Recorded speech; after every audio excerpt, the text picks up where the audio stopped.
국민의힘 당대표로 한동훈 후보.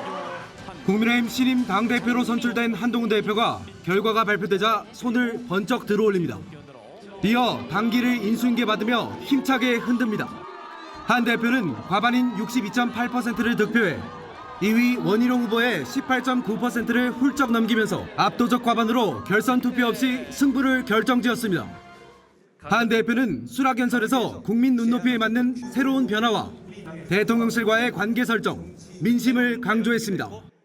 저를 선택하신 당원 동지들이 후회하지 않을 정치, 저를 선택하지 않으신 당원 동지들도 존중하는 정치, 더 나아가 국민의힘을 지지하지 않는 분들도 고개를 끄덕이는 정치를 하고자 합니다. 선출과 동시에 임기를 시작한 한동훈 대표는 108석 집권여당을 이끌며 당 내용을 수습하고 2026년 지방선거와 2027년 대선을 준비해야 하는 중책을 맡게 됩니다. 한 대표는 당선 뒤 MBN과의 인터뷰에서 친윤 계파 상관없이 하나된 당을 이끌겠다고 밝혔습니다. 윤석열 정부를 성공시켜서 정권을 재창출하는 겁니다. 목표가 같은 사람들끼리 그 목표를 향해서 협력하고 토론하고 정답을 찾아가는 과정을 여러분께 보여드리겠습니다. 거대 야당의 유례없는 폭주를 언급한 한 대표는 민주당에 대한 대대적인 공세도 예고했습니다. 총선 참패의 책임을 지고 비대위원장직에서 물러났던 한동훈 후보. 100일 만에 당원과 국민의 선택을 받은 선출직 당대표로 다시 당권을 잡게 됐습니다.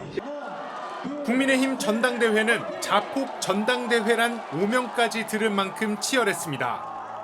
주류 친윤계의 지원을 받는 원희룡 후보는 한 후보의 사천 의혹까지 제기하며 맹공을 펼쳤습니다. 제가 많은 공천 작업을 해봤지만 이런 식으로 이루어진 공천 저는 본 적이 없습니다. 여기에 총선 당시 김건희 여사와 한동훈 비상대책위원장과의 문자 내용이 공개되며 총선 패배 책임론까지 불거졌습니다. 그래도 당심은 한동훈이었습니다. 한 신임 당대표가 그간 3자 추천 최혜병 특검법을 주장해온 만큼 향후 대통령실과 불편한 동행은 불가피할 것으로 보입니다. 제3자 특검에 대해서 대법원장이 추천하는 그런 부분에 대해서 저는 이런 논쟁은 충분히 가능하다고 봐요. 특히 당내 친윤계가 다수 포진하고 있는 만큼 당내 갈등이 계속 불거질 것이란 우려가 나오고 있습니다. 한 여권 관계자는 당정대가 똘똘 뭉쳐도 모자란 상황이라며 한동훈 신임 당대표가 야당의 탄핵 공세를 막아내려면 대통령실과 화합하는 모습을 보여줘야 한다고 밝혔습니다. 친윤계와 앙금이 해결되지 않으면 당정 간 단일 대오 분위기를 유지하는 건 쉽지 않을 것이란 우려가 나오고 있습니다. 최고위원으로 장동혁, 김재원, 인효한, 김민전 위원이 선출됐습니다. 한동훈 전 비대위원 체제의 사무총장을 지낸 장동혁 후보가 가장 높은 득표율로 수석 최고위원이 됐습니다. 전당대회 과정에서의 아픔과 상처를 씻어내고 당의 힘을 하나로 모으라는 그런 명령입니다. 저희가 하나가 되지 않으면 변할 수 없고 싸울 수 없고 이길 수 없습니다. TK 유일한 최고위원 후보로 당내 인지도가 높은 김재원 후보와 원희룡 당대표 후보의 러닝메이트로 출마한 인효한 후보도 당선됐습니다.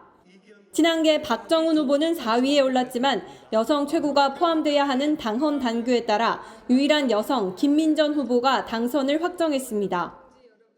개딸 전체주의가 지배하고 있는 민주당과 우리는 아주 다르다라는 얘기를 드릴 수가 있습니다. 당원이 중심되는 정당, 유능한 정책 정당.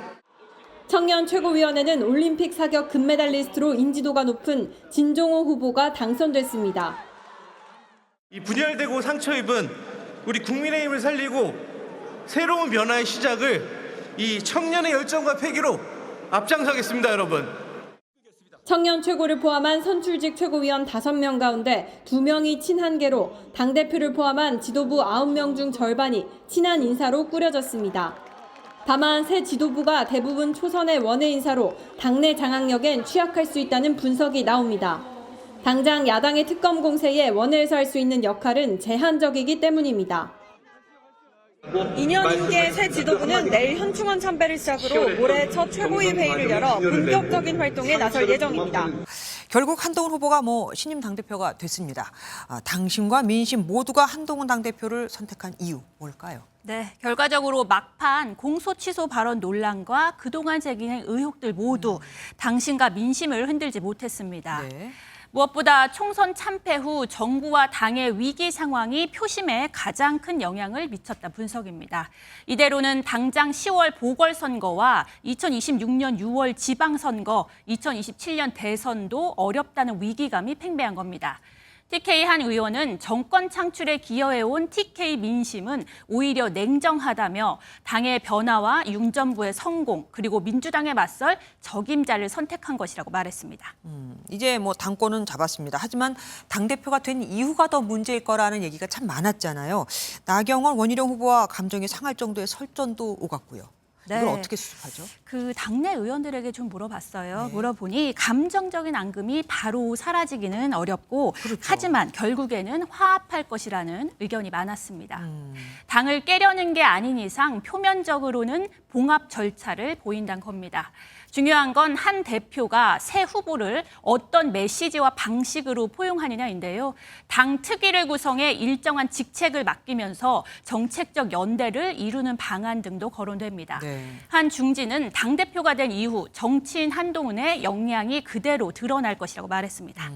그런데 지금 말씀하신 건 개인적인 얘기들이고 더 심각한 건 당내 계파 갈등입니다. 이번 전당대회를 거치면서 친한 친윤 간 대립이 더 심해졌거든요. 네, 맞습니다. 전당대회 과정에서 부상한 친한 그룹 그리고 기존의 친윤 그룹 간 이견을 조율하는 게 바로 한동훈 지도부의 가장 큰 과제입니다. 네. 최혜병 특검에 대한 갈등은 이미 수면 위로 드러났죠. 앞서 추경호 원내대표는 원내 사안은 원내대표 중심으로 간다며 사실상 한 대표가 제안한 제3자 추천 특검을 겨냥했습니다. 오늘도 원내대표 중심을 강조했습니다. 여러분께서 뽑아주신 108명의 의원들이 저 추경호 원내대표를 중심으로 똘똘 뭉쳐서 저희들이 싸워서 이기겠습니다.